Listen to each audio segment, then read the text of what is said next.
Olá, muito boa tarde. Hoje é sexta-feira, 28 de fevereiro e a região ainda sente os impactos da chuva. A rodovia Rio Santos está completamente interditada há quase 12 horas por causa de uma queda de barreira.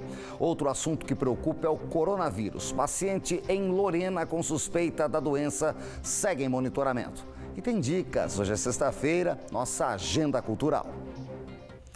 O mês de fevereiro já entrou para a história quanto aos índices de chuva, recordes no estado de São Paulo. Junto com esse acumulado de água vêm as consequências: deslizamentos de terra, alagamentos, desabrigados. E a instituição que monitora essas condições que podem ocasionar tragédias é o CEMADEM, o Centro Nacional de Monitoramento de Desastres Naturais. A nossa repórter Caroline Rossazzi está na sede do CEMADEM em São José dos Campos. Carol, uma ótima tarde para você. Ainda é grande a chance de ocorrências por conta das chuvas que já caíram e ainda são esperadas na região metropolitana? Boa tarde, Nicoline. Boa tarde a todos. Pois é, como o volume de chuva foi muito grande e o tempo não firmou completamente, ainda há a possibilidade de alagamentos e deslizamentos de terra aqui na região.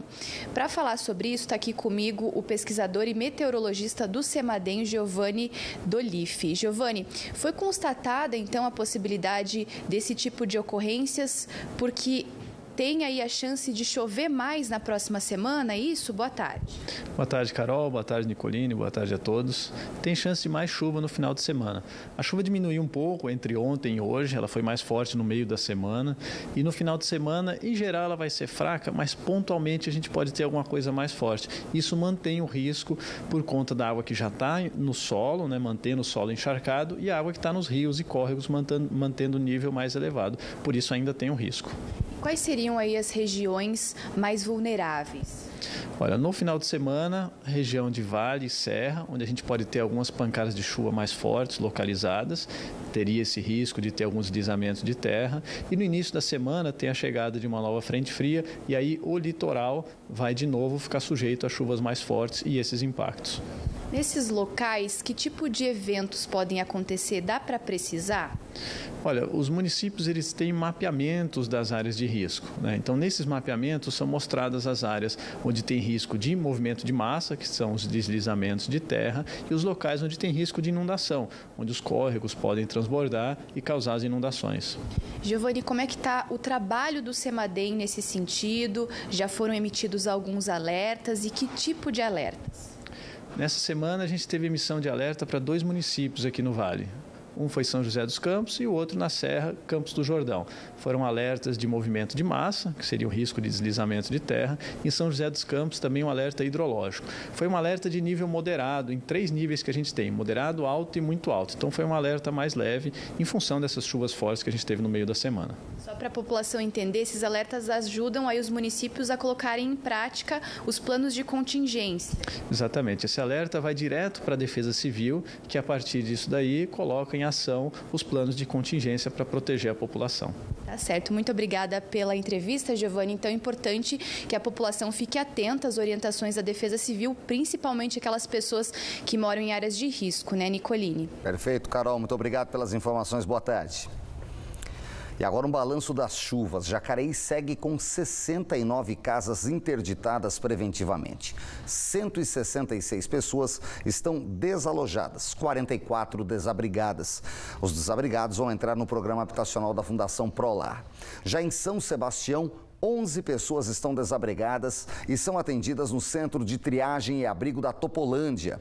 21 pessoas estão desalojadas e decidiram ficar em casas de parentes. Agora os estragos em rodovias e estradas. Olha, Rio Santos está bloqueada no trecho da serra entre Maresias e Boiçucanga, em São Sebastião. Um deslizamento de terra com queda de árvores aconteceu ontem à noite, na altura no quilômetro 158, e as equipes do Departamento de Estradas de Rodagem, o DR, trabalharam durante toda a manhã no local. A Defesa Civil também monitora a área porque há risco de novos deslizamentos. E por causa da queda de barreiras, a rodovia Carvalho Pinto, no trecho de Taubaté, também está interditada nesta sexta-feira. O bloqueio acontece na pista sentido São Paulo, na altura do quilômetro 133. A previsão é que o tráfego seja liberado no final da tarde. Então, o motorista que vem da rodovia Oswaldo Cruz precisa entrar em Taubaté e seguir a sinalização até a Via Dutra. Já a estrada municipal da Marambaia segue interditada por causa da queda da cabeceira de uma ponte. O problema também é resultado das chuvas. Quem segue de Caçapava para a região norte de São José dos Campos deve pegar então a Via Dutra ou a Estrada Velha, porque a manutenção na estrada da Marambaia vai demorar e não há previsão para a liberação do tráfego. Vamos agora dar uma olhada de cima em São José dos Campos, a maior cidade da região metropolitana. Tem 23 graus nesse momento, nem parece verão, não é mesmo? E essa deve ser a temperatura máxima desta sexta-feira, com muita cara de preguiça. Band Cidade vai para um rápido intervalo e na volta a gente vai falar do coronavírus. Não saia daí, 1 da tarde.